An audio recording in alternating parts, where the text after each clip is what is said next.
So for today's video guys, maglalagay tayo na itong MTX Microtex wiper wash doon sa may lagay ng tubig ng ating wiper.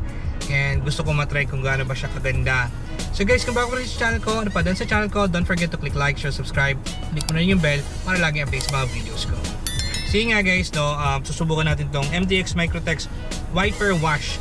So bago ko siya ilagay doon, kailangan ko muna i-drain yung water sa kanya. And normally guys, ang nilalagay ko talagang tubig doon is distilled water na Wilkins. So gusto ko siyang i-try kung okay ba siya talaga dito sa may wiper.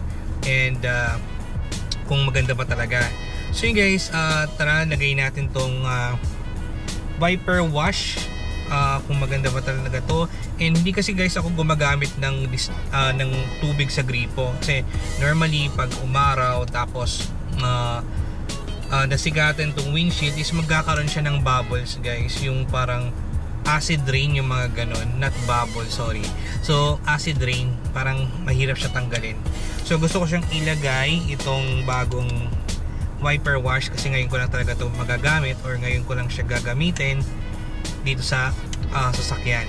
So yun guys, so tara samahan niyo ako at ilagay natin to, then i-testing natin. Tara. So yun guys, ilalagay na natin tong wiper wash. And before ko siya ilagay, na-make sure ko naman na na-drain yung water para at least hindi siya hahalo.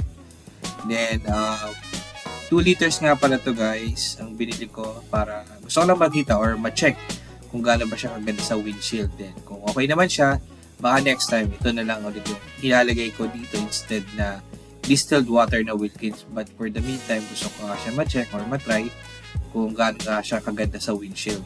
Since yung brand naman nito guys is MTX, which is magandang brand siya. And yun. So 2 liters nga pa to, mukhang hindi siya kakasya yung or mapupuno sa lagayan.